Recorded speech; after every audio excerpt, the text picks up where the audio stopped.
Hello, everyone, and welcome to episode 4 of the 100 Club podcast.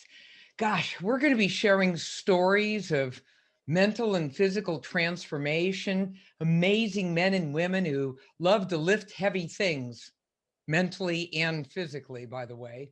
In doing so, Club 100 members inspire as they perspire with their real, raw, authentic comments about life's challenges, tough times, struggles, triumphs. This is really a shout out to everyone out there to join up if you're really feeling inspired and hop on board with, Club 100. Why? Because we're a crew of wild and crazy men and women who want to be there for you. And we know fitness, we know nutrition, we know how to take care of ourselves really well. But most importantly, what we love to do is be there to support you. So please, we're asking you to come on down and become a member of the 100 Club. You can see us at 100 Club 100. And every time I say 100, it's that red little numbers of 100, 100 Club 100, and we'll give you a royal welcome as soon as you put 100s on either side of your name on Twitter. Yeah. All right. So let's get right to it. Today's guest is pretty amazing. Okay. My heart is with the Marines. What can I say? Semper Fi. All right. I love the military all the way across the board.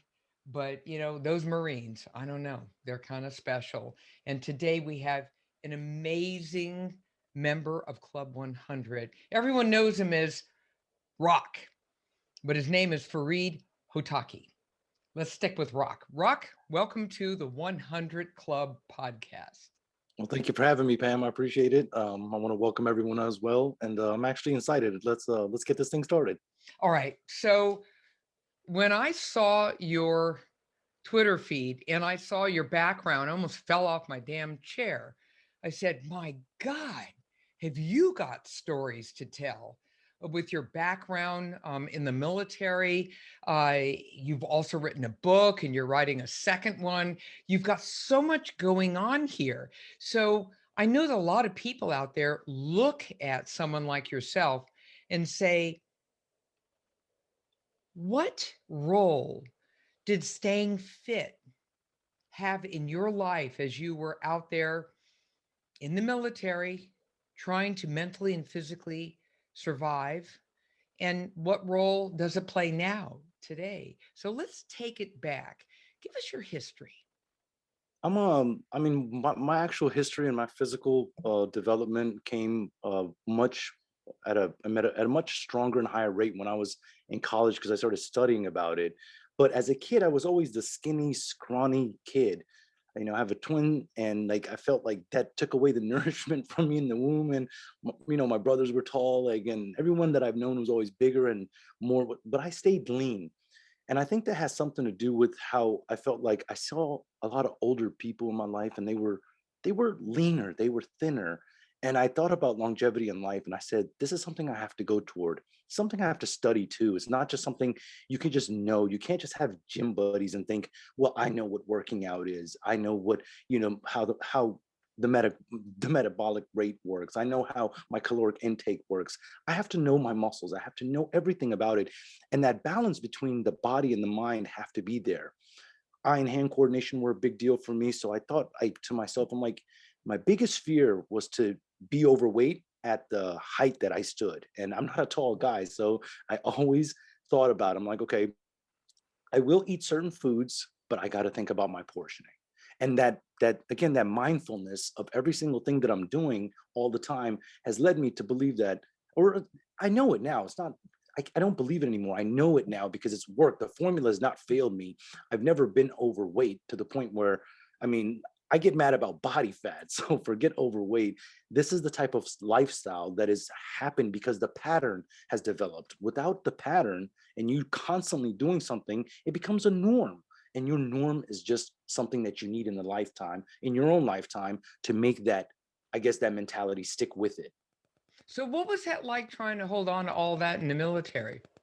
I think I was depleted in the military. I think the military, especially the Marine Corps, they will use you. You are an asset, and if you are an asset, and if you are developed and you have good physical fitness scores and those things, they need that. Like I tell this to a lot of the 100 guys, is that you break boys, you make men, and that is a mentality thing. You don't just break a boy when they get into the Marine Corps and boot camp, but then you create a man. But that mentality has to ride through all the time.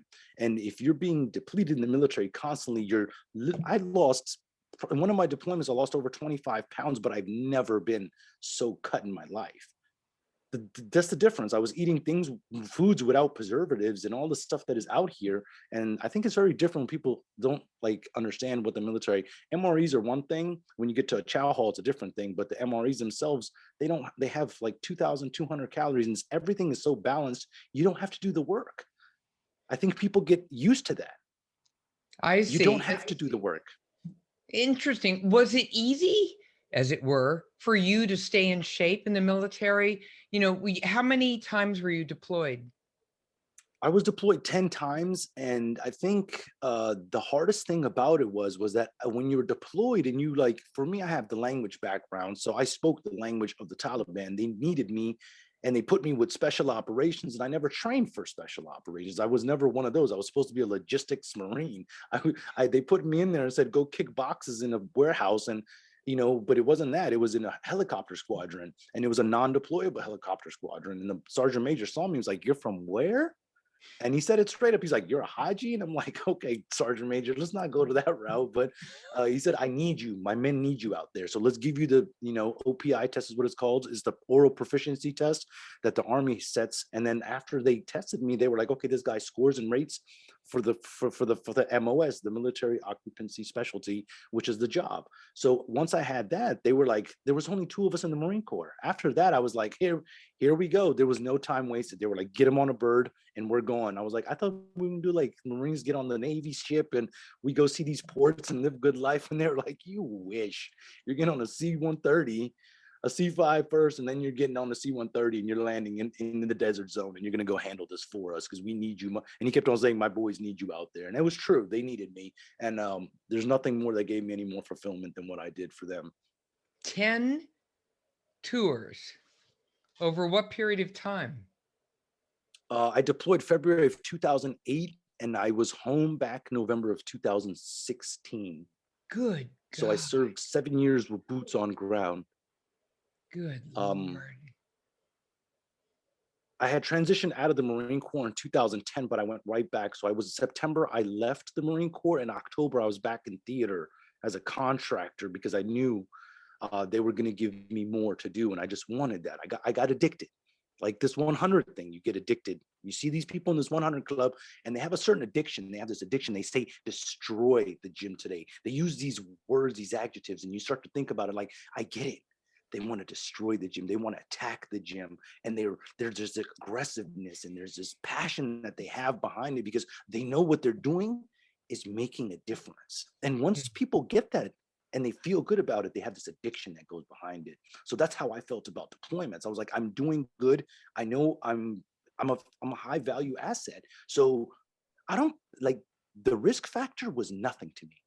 And I'll be honest, once I had kids, then I started changing my mind, but it really didn't matter. That addiction, I couldn't let go. It's like you're at the bar, right? Dr. Pam, you're at the bar, you're taking shots, everyone's laughing at your jokes. You're the man. Yeah, I gotcha. You're the person. So when you get out of there, what was the biggest challenge for you in the military? I think the biggest challenge was not being able to communicate with a lot of people. And when you have that and you're so close to certain people inside of your life and you don't see them for such a long time, that creates a certain amount of depression and it affects you and your body. And when you say affects you and your body, what do you mean?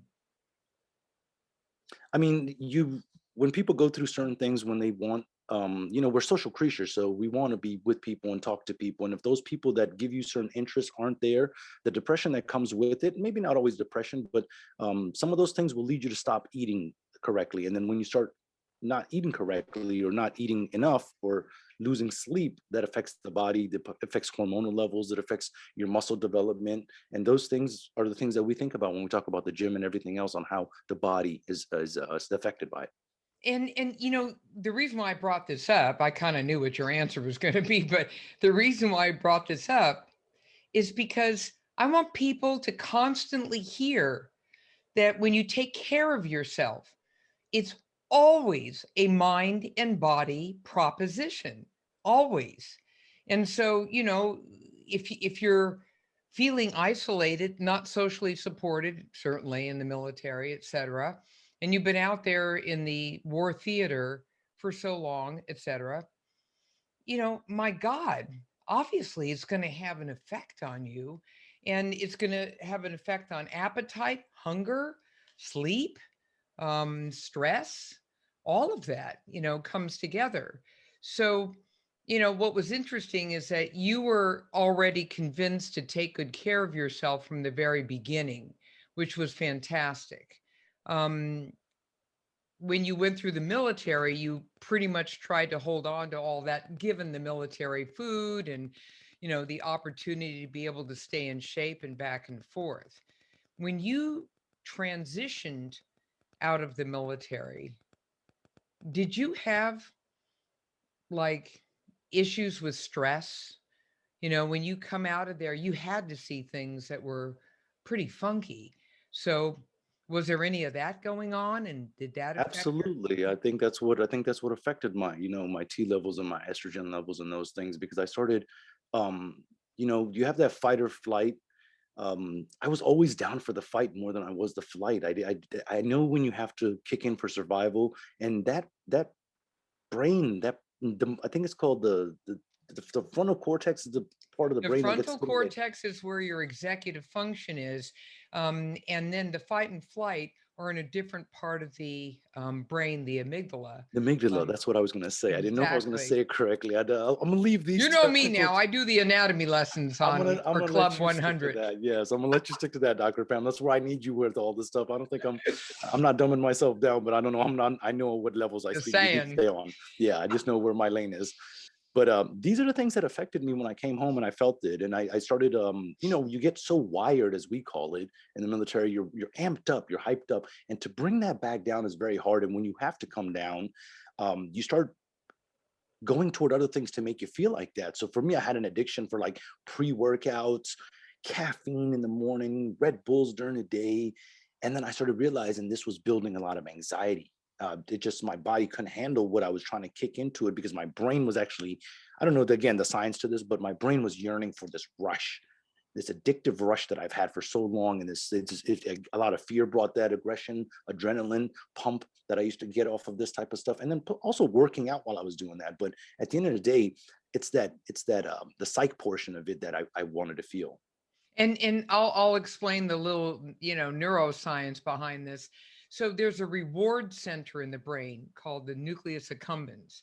And in that reward center, it gets used to certain levels of high, right? So whether you get, as it were, high, I'm using the term, as an umbrella term, when you're working out, whether you get, as it were, high when you're, having caffeine or whatever. What's happening is your level of high was so high that the reward center just, got used to it. So suddenly you're not in war anymore. You're home. And the reward center's like, hello, give me some of that high stuff. Come on, do something to jack this up in my reward center. So what you do is you find, kind of substitute highs. And the substitute highs are things that make you feel like you're going to be high. And, caffeine is, by the way, one of the reasons why people coming off big time addictions like, real drugs and alcohol, etc., why do they go for caffeine? They literally drink pots of coffee because it gives them as close to a high as they had when they had the alcohol or the drugs. And so for you had a war theater high going on. and you were trying desperately to kind of get up to that level, but there's a price to pay because your body can only handle so much of this caffeine. Caffeine is a stimulant like through the ceiling. And when you're drinking, cup after cup, or it could be caffeinated beverages, whatever they are, Red Bull, and all that stuff, your body can only handle so much. Heart rate goes up, your blood pressure goes up, your respiratory rate goes up. It's not a great thing. And so when you came to that realization, what did you do? It was more of like not just a realization. The realization was not just heart palpitations. I have Wolf Parkinson's white, which is, run. I call it the runaway heartbeat. If I got to a certain level of heart rate, like it could be severe to the point where it won't stop. Tachycardia and those type of things that deal with with that disease. But in one out of, I think, 100,000 people have it. My thing was with the anxiety that I was having and the pressure that I kept on pushing on myself to try to get to these levels, even when like it wasn't even a workout, but 2 cups of coffee in the morning, Red Bull during the day, and then whatever I had during the nighttime. It just, you're right. It took me to the point where palpitations and anxiety and all those things mixed with it led me to the emergency room. And I told myself, I'm like, what are you doing? Like, I sat back and I thought to myself, I have all these little EKG machine things on me, and I'm like, I'm a hairy guy, and I'm like, I hate wearing these things. And then it wasn't just about that, but that's the, the comical side to what I have to say about it. But at the end of the day, I was just like, why are you in here? What are your children going to think? You always talk about discipline. You always talk about knowing and understanding things and having bearing. And what are you doing to yourself? Like, I think I was beating myself up in a way where I knew I was. In the back of my brain, I just felt like I didn't deserve it. I didn't deserve anything really good anymore. And I knew these things were hurting me. Interesting. And, thank you for, kind of taking us into your brain because it's so important to kind of put ourselves where you were so that we could really understand this. So you then wrote this book, this really amazing book, Torn in Two.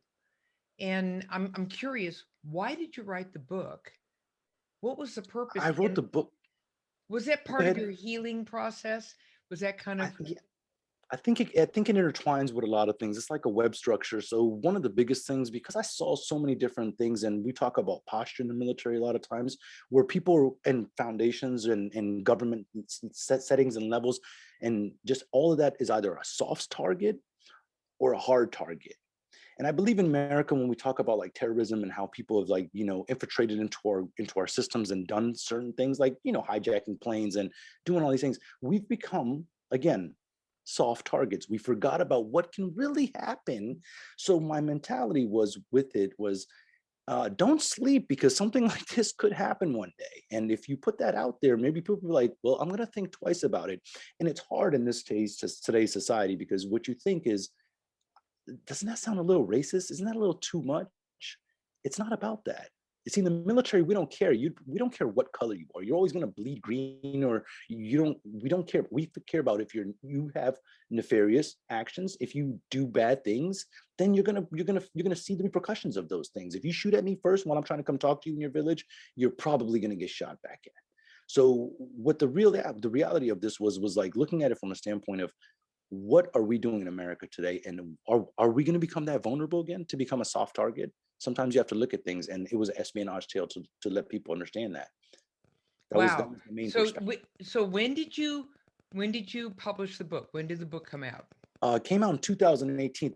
They got published in Excellent. 2018, and that was like still like the heartbeat of it. Like 2000, 10, 11, and 12 were by far, we lost more Marines and Army sailors, and we lost more service members probably than any other time. That war was hot during that time, and I remember it. Even my nephew got caught in it. Like, um, you know, the Marine behind him, we all went with Marines anyway. So even when I got out, and I attached right back to Marines, and they're like, I can't believe you're here again, but you're a contractor. You're dirty, dirty contractors, what they Ooh, you're one of called them. me. I Yeah. love it.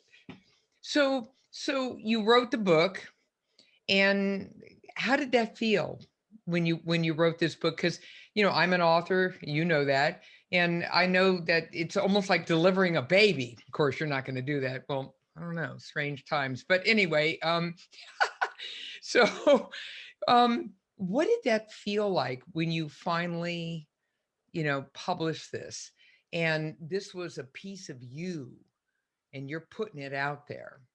What'd that feel like? I think it was one of the most best feelings that I've had because I wanted to publish it to get it out there. I'm really hard on myself and I have different standards. I feel like okay, like you took enough English and grammar classes that you should have been okay with this. Like writing it is nothing, but it's the story is what I told myself that you need to get it out. So when it comes to editing and all the other things that people forget about when they're writing a book, that part wasn't that hard for me. It was the, you know what, do you have a story? And I felt in the back of my mind, I was like, bro, you everyone says you should write a book, you should write a book. So it was a reflective image from everyone else telling me your story's crazy, and the things that you have in these little small settings when we're sitting there drinking beers or something, you need to write that down. I told myself, write it. Yes, I will do that.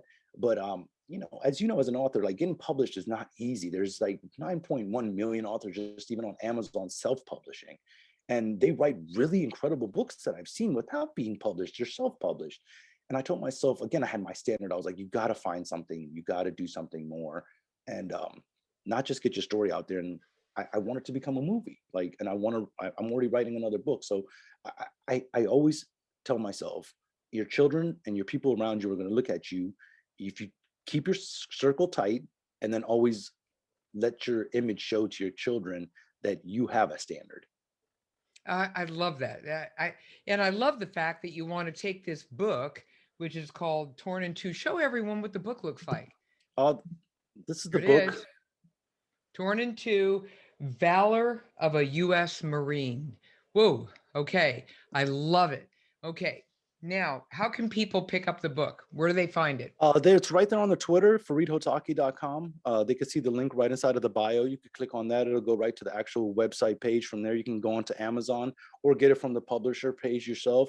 However you want to get it, it's on pretty much every platform. You can get it from any .com, so Target.com, Walmart.com, Apple. They all have it.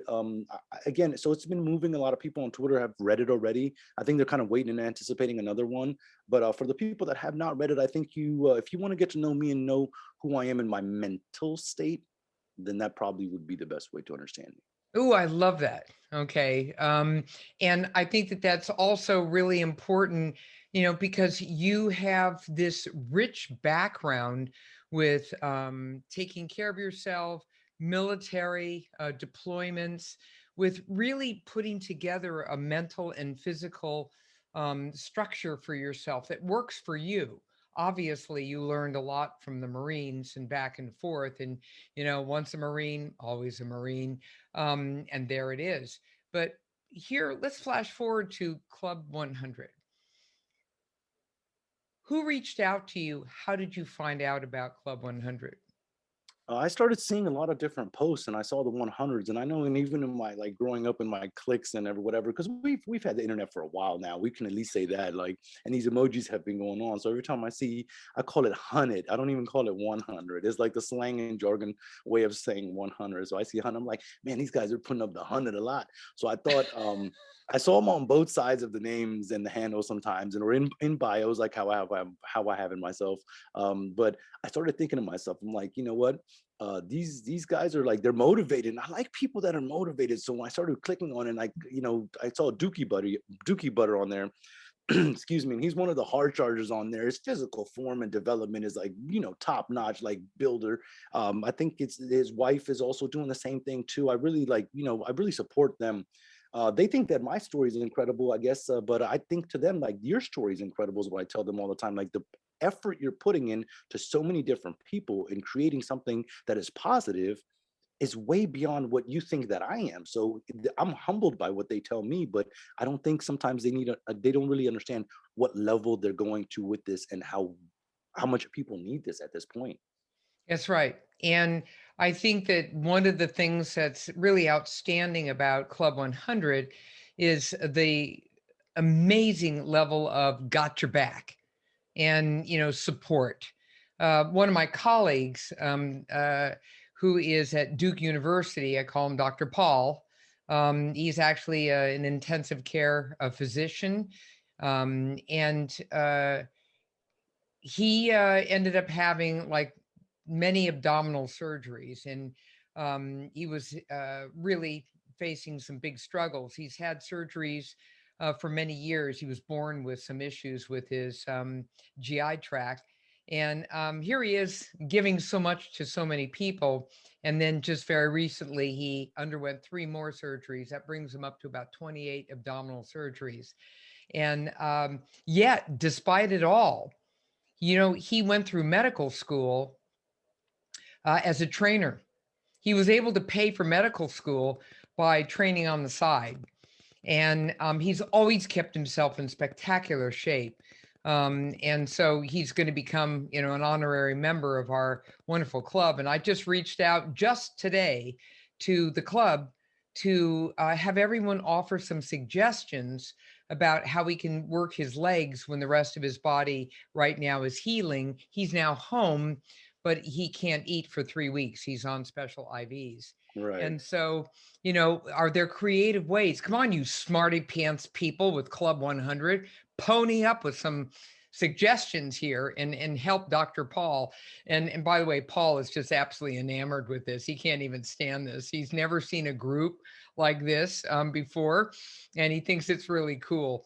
So, that's one beautiful little example of how we help, one another, and reach out and welcome and have a lot of fun. At the same time, one of the things I love is the adage of Club 100, and that is do the work. We're sitting here in the gym. What are we doing? We're doing work. So And it's interesting, it's mental and physical work. We're doing work. And I love that because it brings home again the fact that if you want to get anything done in life, you got to do the work. It doesn't fall in your damn lap. absolutely.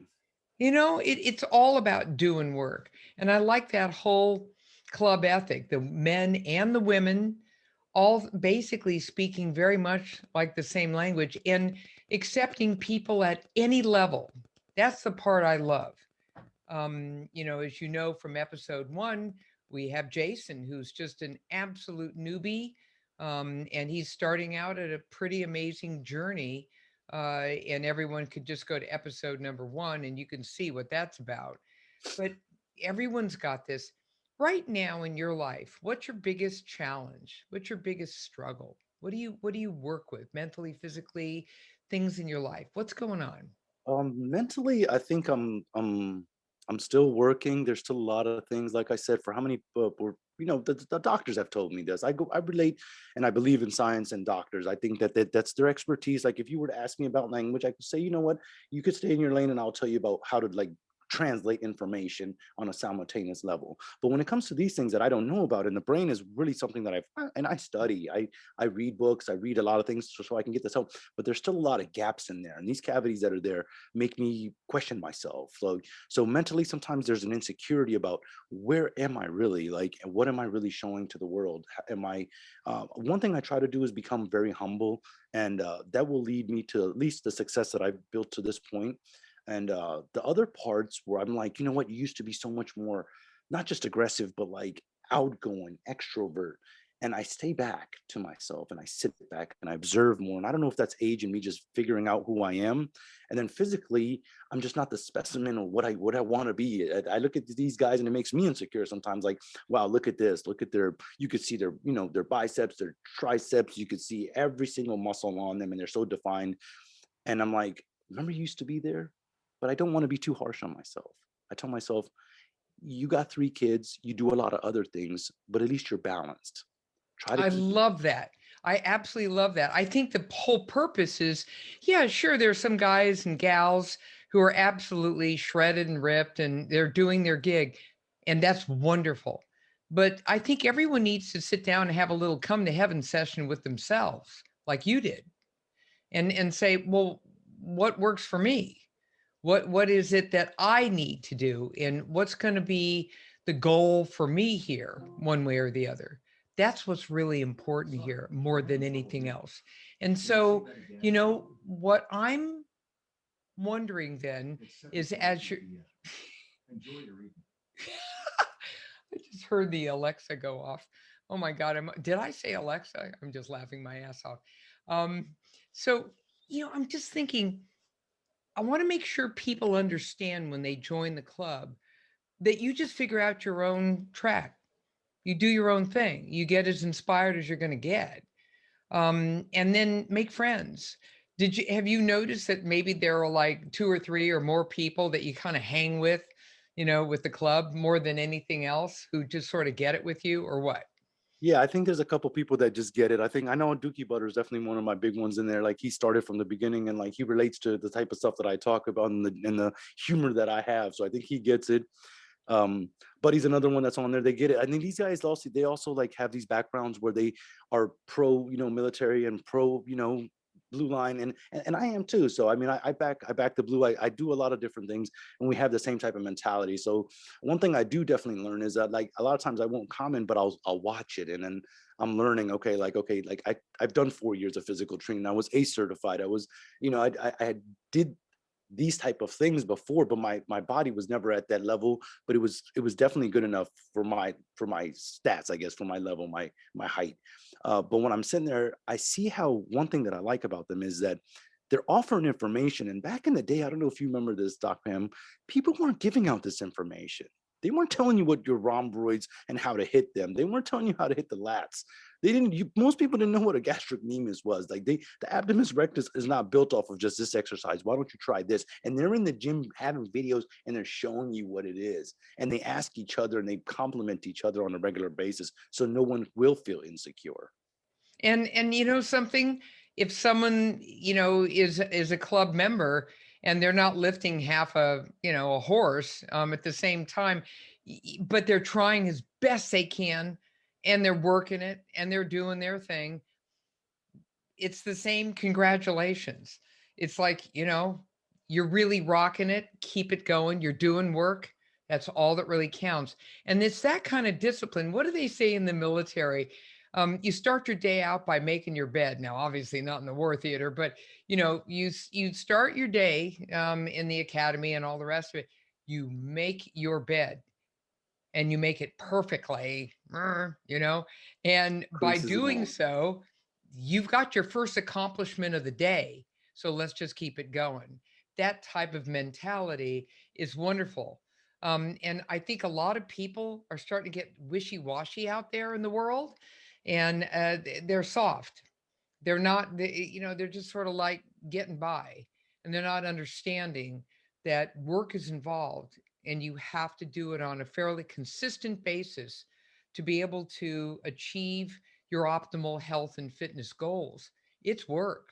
And as you get older, you'll thank your lucky stars that you built a strong foundation for years, because as you age, if you don't have that solid foundation, it's hard to get it. I mean, obviously it's not impossible by any means, but it's just, come on now. So I notice in the club there are a lot of people of all ages, just taking themselves on. I think that that's extremely cool. I also notice we have a really great number of people who are, um, well, they've had challenges in their life, with everything from addiction to depression, and all the rest of it. And they found a way to be able to see healing in fitness. And by the way, there's huge science behind this, which is why, in any kind of addiction, no matter what it is, the first thing providers, experts will have you do, get physically active. You're And right. that there's a whole lot of reasons for that, which I don't have to go into right now, but just know that the brain chemistry absolutely loves that, because it's like shifting the addiction from whatever the funky, more self destructive addiction was to something that is very health promoting. And so you're switching out addictions. Hey, let's get addicted to physical activity, as it were, without getting crazy or anything. Just flip it around because you feel so good. Does that make sense? It does, absolutely. I think there's a different dynamic to this too. And I think we both need to go into this um with a straightforward, like, no sugarcoating. 100 Club to me is phenomenal. It could be even more, is what I say. The engagement rate has gone up. I'm looking at analytics. I'm looking at the way they're looking and they're talking, because this is a social platform. The complimenting is making people feel welcome. They're bringing people in, and people are understanding what the real thing is. It's about accountability, knowing who you are and what you're supposed to do, and people around you that are willing to do the exact same and want to be, held accountable. The engagement platform, I think, can spread out even wider. This is again from my perspective. I think if you start engaging with other people just besides working out, maybe jobs, because sometimes your jobs affect. I didn't go to the gym because I was 12 hours in a mechanic shop. I didn't do this because of this reason. And if the platform expands a little bit more and gets into more like day-to-day basis stuff on what we do day to day, to be held accountable from that side on how we can work our lives to come back into the gym. I, I We're not. I'm all over that, which is precisely why I'm doing this podcast. I just pulled this out of my left ear one day when when Jason, who was our first episode, showed up, and Dookie and I talked about it, and I just said this is a very huge opportunity here to reach out to so many people with not only just stories of transformation, because at the end of the day, stories are basically what people want to hear. They want to know that how can they relate to you? How did you possibly achieve what you did given all of the obstacles, challenges, whatever? And it's so cool to be able to see people triumph. You're like, yeah, and I want some of that too, and to be inspired.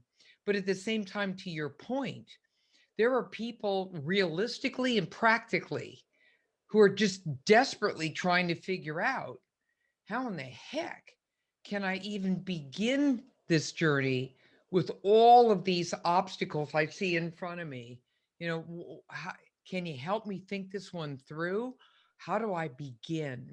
And that is a really excellent point that you brought up. And I completely agree with, which is like Paul, Dr. Paul. Here he is. He's post op. He's home. How are we going to help him? How are we going to, give him some practical ways to work his legs without disturbing his abdomen and his chest, where all the IVs and everything are at home? We're smart. We can do that, and we could also, and there's simple things, simple things you can do. But what about people out there who are feeling helpless, hopeless, and defeated? They look at themselves in the mirror and they're like, I can't, how in the hell do I start this? Where do I go? And honestly, I'm a firm believer in the fact that it takes a village. I don't know. I guess that's the way you feel too, I absolutely do. you know? And I And I think, think that's why I think that's why it's headed toward the right path. You're right. With this podcast, is it that's an expansion of this 100 Club. And I think there's even more that's happening, because one thing I've learned is, like, it is like the military. You're not being discriminated on what gender you are. You're not being discriminated on what color you are. It does not matter. And that in itself elevates it from anything else that's out there, to be honest with you, from my perspective. uh, you show up, you do the work. Do the work is all we care. Do the work. That we're just sitting around. We wake up in the morning, we do some work. We do the work, and then we just move on, and we just all honor each other and respect each other with that very thing. I just love this. Just talking to you now as we're wrapping this up, you've got this amazing book. I want everyone out there to just scope this out. Just run on over. What is that Twitter handle of yours? At Rock Logic. Okay, at Rock Logic. Okay, and this is where you're going to learn about the book and check out the posts. They're pretty amazing on the overall. I love them. You have one of the better Twitter feeds. I get so much inspiration, and you do have a pretty rotten sense of humor too. I I kind of do. like that. I do. There's no question about it. It's all those years in the military. Just you can't get around it. I love all the flags up around. There it is, the Marine Corps, and you have the USA flag, and you have the Afghanistan flag. Is The that right? old Afghanistan Yeah, flag the before the old one. Taliban took over and changed it again. Yeah, we're not going to do that black thing. Yeah. That's not happening. Yeah, I'm just sort of like, wow, this is kind of neat. I'm in the room with you, as it Yeah, were, this is my little office. This is where I have my computers and where I take care of business, write, and music and all different types of stuff. So and you do work. Just yeah, kidding. do work some in the office. All right. So, as we end the podcast, what I love for you to do is to just think of one nugget of wisdom that you can impart to people out there who maybe are on the fence about, I'm not sure I can really do it. I don't know if I can really put in this kind of work. And, life's really tough right now, etc. What would you say to them? I would say that whatever pain you're feeling is gonna get worse if you don't start really understanding you need to make that decision. Risk taking is one of the things that humans get scared of, but it's something that we all need to do. You used to be courageous. You used to be the person that everybody looked toward. You used to be something that people would look up to. You know that within yourself. There's something that stopped that. And there's nothing wrong with that. We all go through that. It's a chapter in our life. But when you know who you really were back in the day, or at least to the point where you were, you can bring that person back. That person's not gone. It's just obstacles have gotten in the way. And if you need help, people are there to help you. You just have to reach out and take that risk. The risk of failure is nothing compared to the risk of not doing anything itself. That's what I have for you. I love it. I absolutely, totally love it. It's just, it's so real. It's very authentic. And I think everyone listening right now is just saying, rock on with rock. That's all I can say. Thank you so Rock, much for having me continue on, Dr. being as Van. wonderful as you are. We'll follow you on Twitter. And for everyone else out there, all I can say is that we're wrapping up another amazing episode of the 100 Club podcast. Please follow us at 100 Club 100.